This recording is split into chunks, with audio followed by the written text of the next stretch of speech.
തിരുവനന്തപുരത്തുള്ള റോബിനെറ്റ് എന്ന ഈ മിഷണറി പ്രവർത്തകന്റെ ജീവിതാനുഭവ കഥയാണ് സാക്ഷി കൂടാരത്തിന്റെ ഇന്നത്തെ അധ്യായം. 6 മാസം ആയുസ് വിധിച്ച ഡോക്ടർമാരുടെ കണക്കുകൂട്ടലുകളെ തെറ്റിച്ചുകൊണ്ട് നീണ്ട 23 വർഷങ്ങൾക്ക് ശേഷം ഇന്നും ജീവനോടെ ഇരുന്ന് യേശുവിൻ്റെ സാക്ഷിയായി ജീവിക്കുന്നു. ഹൃദ്രോഗം പിടിമുറുക്കിയ ശരീരം മരണത്തെ മുഖാമുഖം കണ്ടെങ്കിലും അത്യുന്നത ദൈവത്തിൻ്റെ കരങ്ങൾ അത്ഭുതം പ്രവർത്തിച്ച കഥ. എൻ്റെ 4ാമത്തെ വയസ്സ് മുതലാണ് ഹാർട്ടിൻ്റെ ഒരു രോഗം വന്നതും അറിഞ്ഞതും മനസ്സിലാക്കിയതും. ആ സമയങ്ങളിൽ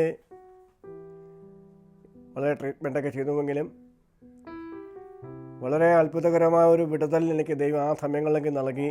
എൻ്റെ ജീവിതം മുന്നോട്ട് കടന്നു പോയിക്കൊണ്ടിരിക്കുന്നു. 86 ജൂലൈ 14-ാം തീയതി കർത്താവായ യേശു ക്രിസ്തുവിനെ സ്വന്തം രക്ഷ സ്വീകരിക്കുവാനും ആ മഹത്തേറിയ അനുഭവം അനുഭവിക്കുവാനും ആ സന്തോഷം കൈകൊള്ളുവാനും ദൈവം എനിക്ക് അവസരങ്ങൾ ഒരുക്കി. വലിയ വിടുതലുകളും അനുഗ്രഹങ്ങളും ദൈവം എനിക്ക് ആ സമയഘട്ടങ്ങളിൽ എനിക്ക് നൽകി. വിശ്വാസത്തിൽ വേരൂന്നി ഞാൻ മുന്നോട്ട് കടന്നു പോയിക്കൊണ്ടിരുന്നു. ആ സാഹചര്യത്തിലാണ് പല മാനുഷിക എതിർപ്പുകളും പ്രതികൂല സാഹചര്യങ്ങളും ജീവിതത്തിൽ ഏറെ അനുഭവിക്കേണ്ടി ഞാൻ വന്നു. അങ്ങനെ ആ അനുഭവത്തോട് പശ്ചാത്തലത്തിൽ കൂടി ചവിട്ടി നിന്നുകൊണ്ടാണ് ഞാൻ കർത്താവിനെ ശബ്ദം കേട്ട്, ഒരു മനുഷ്യൻ പറഞ്ഞതോ മറ്റൊരു വ്യക്തി എന്നെ ഉപദേശിച്ചതോ അല്ല, യഥാർത്ഥമായ ദൈവശബ്ദം കേട്ട് ആ മഹത്വം ഞാൻ രുചിച്ചറിഞ്ഞ് ഞാൻ മുന്നോട്ട് പിൻപറ്റി കടന്നു പോയിക്കൊണ്ടിരുന്നു. ആ കാലഘട്ടത്തിൽ വിവിധ തരത്തിലുള്ള പീഡനങ്ങളും കഷ്ടതകളും, വളരെയധികം ഒരു ദാരിദ്ര്യ കുടുംബത്തിൽ നിന്നും ജനിച്ച് വളർന്ന ചുറ്റുപാടുകളൊക്കെ വളരെ മോശപ്പെട്ട ഒരു അനുഭവത്തിൽ കൂടിയാണ് ഞാൻ കടന്നു പോയത്. എന്നെ കൊണ്ടെത്തിക്കപ്പെട്ടത് കർത്താവിൻ്റെ വചനവും ശബ്ദവുമാണ്. ആ ഉടമ്പടിയാണ് ഇന്ന് ഞാൻ ജീവനോടുകൂടെ ഉത്തമ സാക്ഷ്യം വഹിക്കുന്നത്. ഒരു മനുഷ്യ ശരീരത്തിൽ 4 വാൽവുകളുണ്ട്. അതിൽ 2 വാൽവുകൾ പൂർണ്ണമായിട്ടും നഷ്ടപ്പെട്ട് വളരെയധികം പ്രതിസന്ധിയിൽ നിൽക്കുന്ന സമയത്ത് 86 തന്നെ എനിക്ക് ഒരു ഓപ്പറേഷൻ ചെയ്യേണ്ടി വന്നു. ആ ഓപ്പറേഷൻ സക്സസ് ആയില്ല. 87 ജനുവരിയിൽ ചിത്ര മെഡിക്കൽ സെൻ്ററിൽ പിന്നെ ഹാർട്ടിൻ്റെ ഒരു ഓപ്പറേഷൻ ചെയ്തു. അന്ന് ഡോക്ടർ MS വലിയത്താണെന്ന് പറഞ്ഞ ഡോക്ടർ ഇന്ന് ജീവനോടുണ്ട്. അദ്ദേഹം പറഞ്ഞ 48 മണിക്കൂർ കഴിഞ്ഞിട്ട് നിങ്ങളുടെ മകൻ്റെ ജീവശ്വാസം പറയാം എന്നാണ് പറഞ്ഞത്.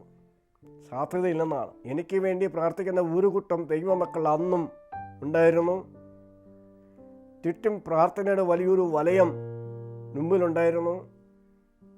ആ 48 മണിക്കൂറും കഴിഞ്ഞ് എത്രയോ വർഷം താണ്ടി ഞാൻ ഇന്നും 2024 ജീവനോടുകൂടെ ഞാൻ ശേഷിപ്പിച്ചിരിക്കുക.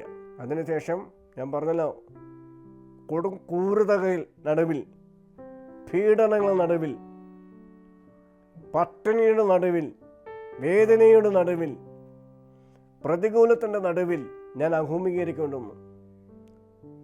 എൻ്റെ സംസാരം എന്ന് പറയുന്നത് സാക്ഷാൽ ഞാനൊരു വിക്കനായിരുന്നു. എന്നെ കളിയാക്കുന്ന എൻ്റെ സമപ്രായക്കാരുണ്ട്, ഞാനൊരു വിക്കനായിരുന്നു. ഞാൻ പറയുന്നത് എന്തെന്നാണ് ആർക്കും തിരിച്ചറിയത്തില്ല. കർത്താവിൻ്റെ നാവിനെ തൊട്ട് സൗഖ്യം നൽകി.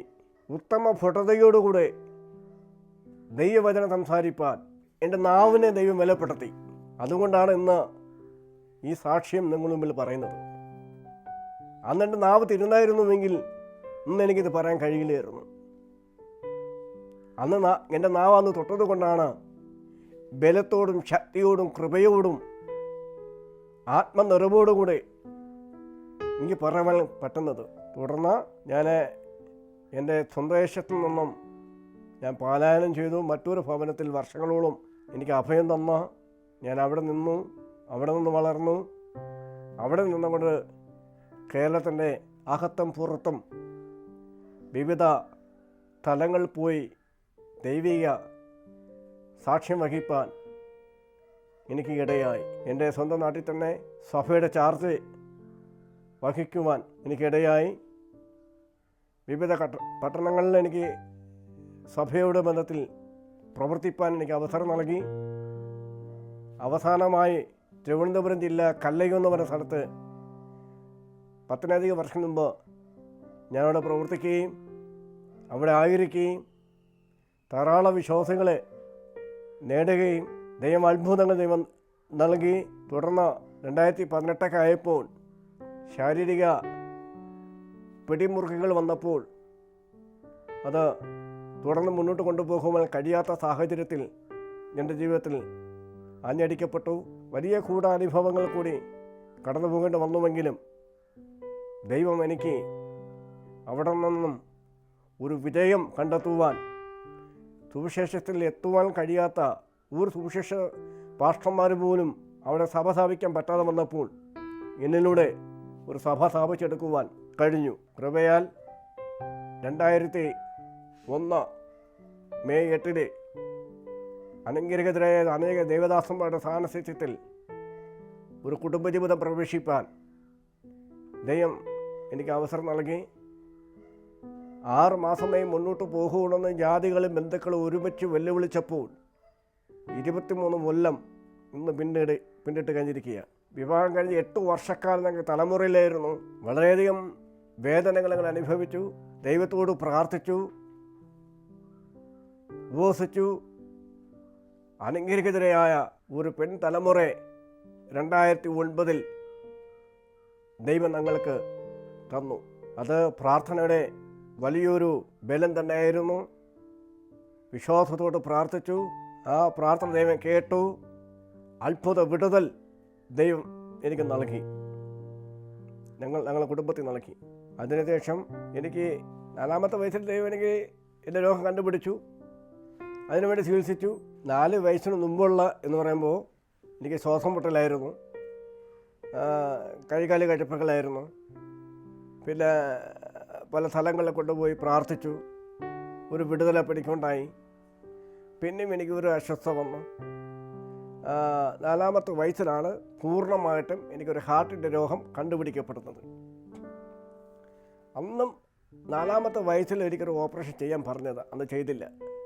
പക്ഷേ ആ 4 വയസ്സ് മുതൽ ഒരു 11 വയസ്സുവരെ എനിക്ക് യാതൊരുവിധമായ രോഗം, ഒരു പാരസെറ്റമോൾ പോലും കഴിക്കുവാൻ എനിക്ക് അവസരം ഉണ്ടായില്ല.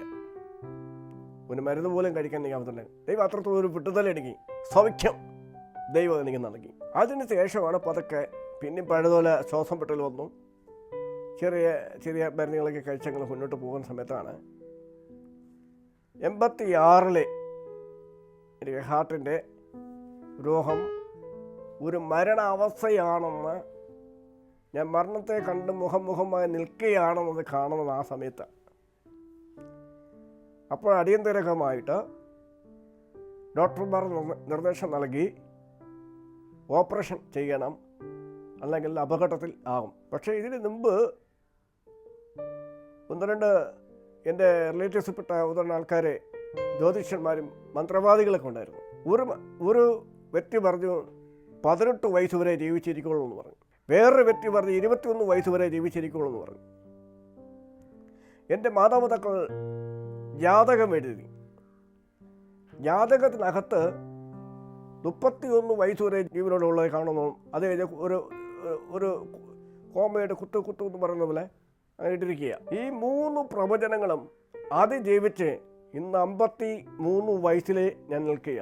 ലോകത്തിൻ്റെ ശാസ്ത്രങ്ങൾക്കോ മെഡിസിൻ സയൻസിനോ ജ്യോതിഷന്മാർക്കോ എവരാർക്കും എൻ്റെ ആയുസ്സിനെ പിടിച്ച് ഉലയ്ക്കാൻ നോക്കിയപ്പോലും നിൽക്കാത്ത അപ്പുറത്തൊരു മണ്ഡലത്തിൻ്റെ ശക്തി ഉള്ളത് കൊണ്ടാണ് ഇന്ന് ഞാൻ നിൽക്കുന്നത്. കാരണം അക്ഷരികമായ ഒരു സത്യമായ കാര്യമാണിത്.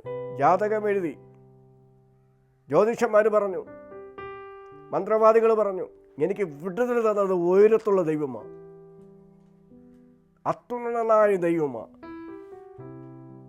സൗഖ്യത്തോട് നിന്നു ഞാൻ 86, 87 ഈ 2 ഘട്ടങ്ങളിൽ ശേഷം പിന്നെ എനിക്കൊരു രോഗം വന്നതായിട്ട് എനിക്ക് അറിവില്ല.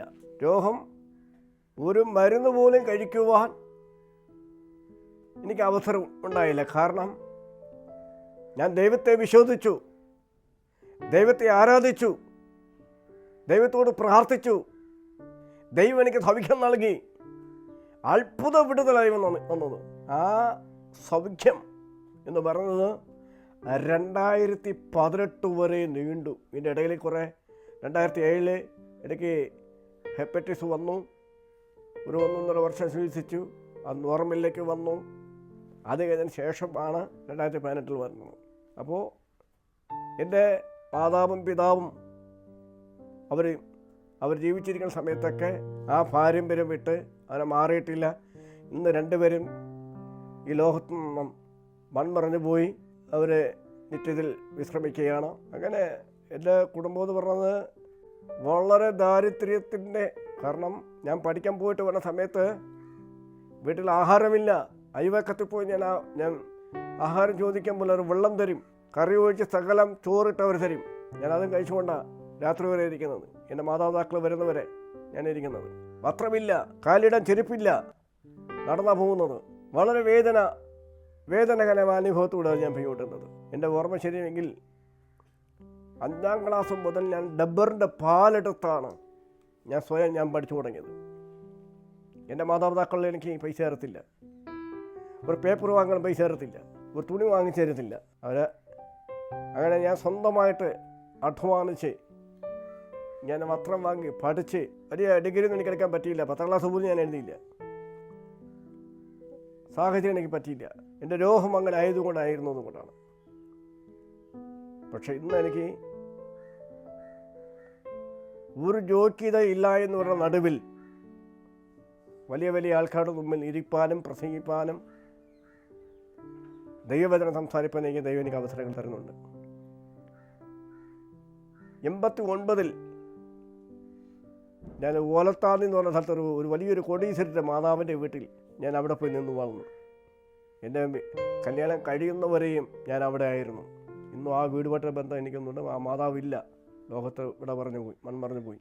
അവരൊരു ബന്ധക്കുത്തവരായിരുന്നു. എൻ്റെ അമ്മയ്ക്ക് പകരം അമ്മ തന്നെയായിരുന്നു അത്. ആ മാതാവ് എൻ്റെ കാരുണ്യം കൊണ്ട് എന്നെ പലയിടത്തും കൊണ്ട് പ്രാർത്ഥിക്കാനൊക്കെ കൊണ്ടുപോയി അനേക വീടുകളെ പരിചയപ്പെടുത്തി ഒക്കെ തന്നിട്ടുണ്ടായിരുന്നു.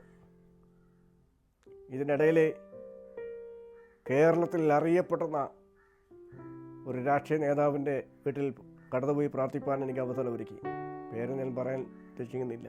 അല്ലെങ്കിൽ ലോകത്തിലെ നിത്യത്തിൽ വിശ്രമിക്കുക. അവരും ഒരു പിതാവിനെ പോലെ ഒരു മാതാവിനെ പോലെയാണ് അവർ എന്നെ സ്നേഹിച്ചുകൊണ്ടിരുന്നത്. എൻ്റെ ജീവിത നല്ലൊരു കാലഘട്ടം കഷ്ടതയുടെ അനുഭവത്തിലും വേദനയുടെ അനുഭവത്തിലും രോഗത്തിൻ്റെ അനുഭവത്തിൽ കൂടിയും പ്രതികൂല സാഹചര്യത്തിൽ കൂടിയും ഞാനായിരുന്നു. എന്നെ കേൾക്കുന്ന പ്രേക്ഷകരിൽ ഒരു കാര്യം പറയുന്നത്, ഞാനൊരു ഹാർട്ട് പേഷ്യൻ്റായിരുന്നു, ലിവർ പേഷ്യൻ്റാണ്, കിഡ്നി സ്റ്റോണിന് പ്രശ്നമുണ്ട്, തലച്ചോറ് സംബന്ധമായിട്ട് പ്രശ്നങ്ങളുണ്ട്, കിഡ്നിയുടെ തിരിച്ചൊരു പ്രശ്നമുണ്ട്. എൻ്റെ ശരീരത്തിൽ ഓപ്പറേഷൻ ചെയ്യാത്ത ഒരു സ്ഥലവുമില്ല. എല്ലാ സ്ഥലങ്ങളിലും ഓപ്പറേഷൻ ചെയ്ത സ്ഥലങ്ങളാണ്. ആ വ്യക്തി ഞാൻ ഇന്ന് ജീവനോട് ഇരിക്കണമെങ്കിൽ ദൈവത്തിൻ്റെ കരുണയാണ്, ദൈവത്തിൻ്റെ ദയയാണ്, ദൈവത്തിൻ്റെ പരിപാലനമാണ്, ദൈവത്തിൻ്റെ ശക്തിയാണ്. ഇതുപോലെ എന്നെപ്പോലെ എത്രയോ ആൾക്കാരെ ഇതേ വേദനയിലൂടെ കടന്നു പോകുന്നവരുണ്ട്. വിശ്വസിച്ചാൽ ദൈവത്തിൻ്റെ മഹത്വം കാണും. ഞാൻ ഇന്നും അന്നും ഇപ്പോഴും വിശ്വസിക്കുന്നു ദൈവത്തിൻ്റെ മഹത്വം എന്നിലൂടെ ഉണ്ടെന്ന്. അതുകൊണ്ടാണ് ഇന്ന് ഞാൻ ഈ ഷെയറിൽ ഞാൻ ഇരിക്കുന്നത്. എന്നെ നോക്കുന്ന എൻ്റെ വൈഫ് ഒരു കൊച്ചുകുട്ടിയെ നോക്കുന്നത് പോലെ എന്നെ നോക്കുന്നത്, സംരക്ഷിക്കുന്നത്. അങ്ങോട്ടും ഇങ്ങോട്ടും ഇറങ്ങിപ്പോയാൽ ഓരോ മിനിറ്റും എന്നെ വിളിക്കും. അത്രത്തോളം എന്നെ സ്നേഹിക്കുകയും പരിപാലിക്കുകയും സംരക്ഷിക്കുകയും ശുശ്രൂഷിക്കുകയും ചെയ്യുന്ന പ്രിയവാത്സല്യ ദാസി അത്രമാത്രം എന്നെ സ്നേഹിക്കുന്നു. ഇപ്പോൾ 15 വയസ്സൊരു മകളുണ്ട്, അവളും അത് തന്നെയാണ്. ഞങ്ങൾ 3 പേരടങ്ങുന്ന ഒരു കുടുംബം. എന്തുമാത്രം ഞാൻ ഈ ദേശത്ത് വന്നതിന് ശേഷം കൊടും ഭീരതയ്ക്ക്, കള്ള കേസുകൾക്ക്, പ്രതികൂലത്തെ സാഹചര്യത്തിൽ എന്നെ ഏത് നിമിഷവും ഇല്ലായ്മ ചെയ്യുവാൻ നോക്കിയവർ, തകർത്ത് കളയുവാൻ, ഒടിച്ചു കളയുവാൻ, നശിപ്പിച്ച് കളയുവാൻ നോക്കിയവർ പലരുമുണ്ട്. പക്ഷേ എന്നാൽ അവരുടെ നടുവിൽ ഞാൻ ജീവനോടെ നിൽക്കുന്നു. അതിനത്രയും ധൈര്യം തരുന്ന, ബലം തരുന്ന എൻ്റെ ഉത്തമയായ എൻ്റെ വൈഫ്, എൻ്റെ ഭാര്യ. എനിക്ക് 2 ചെവിയുണ്ട്. ഒരു ചെവി പൂർണ്ണമായി കേൾവിയില്ല. ഞാൻ ഇവിടെ പഞ്ഞു വെച്ചിട്ടുണ്ട് എൻ്റെ ചെവിക്കകത്ത്. ബ്ലഡ് വന്നുകൊണ്ടിരിക്കും. എന്തിനാണ് ബ്ലഡ് വരുന്നത് എനിക്കറിയത്തില്ല. ഡോക്ടർമാരെ പറയുന്നത് ലിവർ സിറോസുള്ള ആൾക്ക് ഓട്ടോമാറ്റിക്കായിട്ട് ബ്ലഡ് വരാം, അങ്ങനെ ആവാം. ഈ ചെവിക്ക് കേൾവി തീരെ കുറവാണ്. ഈ ചെവിക്ക് പൂർണ്ണമായിട്ട് കേൾവിയില്ല. ഇവിടെ നിന്ന് ആരും വിളിച്ചാലും കേൾക്കത്തില്ല. ഓരോ മാസവും ഞാൻ ട്രീറ്റ്മെൻറ്റ് കടന്നു പോകുന്നുണ്ട്. ഞങ്ങൾ താമസിക്കുന്ന സ്ഥലം പട്ടയമോ പ്രമാണമോ മറ്റു ഡോക്യുമെൻറ്റുകളോ ഒന്നും തന്നെയില്ല. സർക്കാർ സ്ഥലത്തിൽ പല അപേക്ഷകൾ കൊടുത്തു, പലയിടത്തും ഞങ്ങൾ കയറിയിറങ്ങി. അവസാനം ലാൻഡ് ലുർമുലിൽ കേസ് ആയി. ഞങ്ങൾക്കെതിരായിട്ടാണ് കേസ് വന്നത്. പിന്നെ ഞങ്ങളിപ്പോൾ അപ്പീൽ കൊടുത്തിരിക്കും. നാളെ ഭാവിയിൽ എന്താവുമെന്നും ഞങ്ങൾക്കറിയില്ല. ഇവിടെ താമസിക്കാൻ പറ്റുന്ന പോലും ഞങ്ങൾക്കറിയത്തില്ല. ആ ഒരു അവസ്ഥയിലാണ് ഞങ്ങൾ ഓരോ ദിവസവും എന്നെ കഴിഞ്ഞു കൂട്ടി മുന്നോട്ട് പോയിക്കൊണ്ടിരിക്കുന്നു. എന്നാൽ എൻ്റെ 1-2 സുഹൃത്തുക്കളൊക്കെ ചേർന്ന് ഞങ്ങൾക്ക് 4 സെൻറ്റ് വസ്തു വാങ്ങിച്ചു തന്നു. അവിടെ ഒരു വീട് മറ്റേ വാതിൽ മട്ടം കെട്ടിയിരിക്കുക. അത് പൂർത്തീകരിക്കണം. അതിൻ്റെ ഒരു പ്രയാസം ഞങ്ങളെ അലട്ടുന്നുണ്ട്. അതിൻ്റെ ബുദ്ധിമുട്ട് ഞങ്ങളെ അലട്ടുന്നുണ്ട്. എൻ്റെ പ്രതിസന്ധികൾ അലട്ടുന്നുണ്ട്. അങ്ങനെ മുന്നോട്ട് പോയിക്കൊണ്ടിരിക്കുക. കാരണം ഞാൻ 2018 ഞാൻ ICU കിടക്കുന്ന സമയത്ത് ദൈവം തന്ന എനിക്കൊരു പാട്ടുണ്ടായിരുന്നു. ഞാൻ സ്വന്തമായിട്ട് എഴുതിയതാണ്. എൻ്റെ വരികൾ ഓർമ്മയിലില്ല. എന്നാൽ ആ പാട്ട് എൻ്റെ മറ്റൊരു സുഹൃത്ത് ടെലികാസ്റ്റ് ചെയ്ത് അത് ട്യൂൺ ചെയ്ത് പാടി എന്നെ കേൾപ്പിച്ചു. യൂട്യൂബിലിട്ടെങ്കിലും അത് വലിയ ഓടിയില്ല. ഓടാതെ കിടക്കാൻ വേണ്ടിയാണ്. എന്നാൽ ആ പാട്ടിൻ്റെ ഓരോ ചരണം അത് വായിക്കുമ്പോൾ തന്നെ വളരെ അർത്ഥമേറിയ ഒരു പാട്ടായിരുന്നു. എൻ്റെ ജീവിത അനുഭവത്തോടെ വന്ന ഒരു സോങ്ങാണ്. ഞാൻ എന്തൊക്കെ അനുഭവിച്ചോ, ഞാൻ എന്തൊക്കെ വേദനകൾ ഞാൻ നേരിടേണ്ടി വന്നോ, അതൊക്കെ തന്നെയാണ് ആ പാട്ടിൻ്റെ അകത്തുള്ള ഉള്ളടക്കം. അങ്ങനെ ഞാൻ 10ഓളം പാട്ടുകൾ അതിന് ശേഷം ഞാൻ എഴുതി. എനിക്ക് എഴുതാനറിയാമോ, ട്യൂൺ ചെയ്യാനും പാടാനും ഉള്ള രീതി ദൈവം എനിക്ക് തന്നിട്ടില്ല. അത് തരുമെന്ന് ഞാൻ വിശ്വസിക്കുന്നു. എനിക്ക് പറയാനുള്ളത് ഒന്നേ ഉള്ളൂ. എന്നെപ്പോലെ രോഗത്തിൽ കൂടി, ദുരന്തത്തിൽ കൂടി, കഷ്ടതയിൽ കൂടി, വേദനയിൽ കൂടി, പ്രതിസന്ധികളിൽ കൂടി ആടി ഉലഞ്ഞ് കഴിയുന്ന ജീവിതങ്ങളുണ്ടെങ്കിൽ എൻ്റെ 1-2 സാക്ഷി നിങ്ങൾ ശ്രദ്ധിച്ച് മാത്രം കേട്ടാൽ മതി. അത്ഭുതത്തിൻ്റെ വിടുതൽ, സൗഖ്യത്തിൻ്റെ നായകൻ, സൗഖ്യദാസൻ, അത്ഭുത മന്ത്രി, വീരണാ ദൈവം, നിത്യപിതാവ്, സമാധാനത്തിൻ്റെ പ്രഭുവ, എന്തിനും ഏതിനും സമാധാനത്തോടുകൂടെ, സന്തോഷത്തോടുകൂടെ, ആവേശകരമായല്ല, ആഡംബരമല്ല, നമുക്ക് ആവശ്യമാണ് സമാധാനത്തോടുകൂടെ ജീവിക്കണമെങ്കിൽ മനസ്സിനകത്തൊരു കെട്ടുറപ്പുണ്ടായിരിക്കണം, ആത്മാവിൻ്റെ ഒരു ബലമുണ്ടായിരിക്കണം. അതുണ്ടെങ്കിൽ ഒരു ദൈവപൈതൽ ഒരിക്കലും ഒരു ദേവദാസനോ കുഞ്ഞുങ്ങളോ സഹോദരനോ സഹോദരിയോ ഏത് അവസ്ഥയിൽ കഴിയുന്ന വ്യക്തിയാകട്ടെ, ആ അവസ്ഥയ്ക്കൊരു മാറ്റം വരുത്തുവാൻ കഴിവുള്ള ഉന്നതനങ്ങളിരിക്കണം. ഉന്നതനായ ദൈവം നമ്മുടെ കൂടെ ഉണ്ട്. ആ ദൈവത്തിൻ്റെ മുഖത്തെ നോക്കുന്നവരാരും ഒരിക്കലും ലജ്ജിക്കുകയില്ല. ദാവീദ് പ്രകാരം പറയുന്നു, യഹോവ എൻ്റെ വെളിച്ചവും എൻ്റെ രക്ഷയുമാകുന്നു, ഞാൻ ആരെ ഭയപ്പെടും? യഹോവയുടെ ജീവൻ്റെ ബലം, ഞാൻ ആരെ ഭയപ്പെടും? മരണത്തിൻ്റെ വക്കിൽ നിന്നും ദൈവകൃപയാൽ മാത്രം ജീവനോടെ ദൈവത്തെ ഉയർത്തുന്ന ഈ മിഷണറിയുടെ അതിജീവനത്തിൻ്റെ കഥ നമ്മുടെ വിശ്വാസം ഒരു പടി കൂടി വളരുവാൻ ഇടയാക്കട്ടെ എന്ന് പ്രാർത്ഥിക്കാം. യേശുവിൻ സ്നേഹം പകർന്നിടുവാൻ, യേശുവിൻ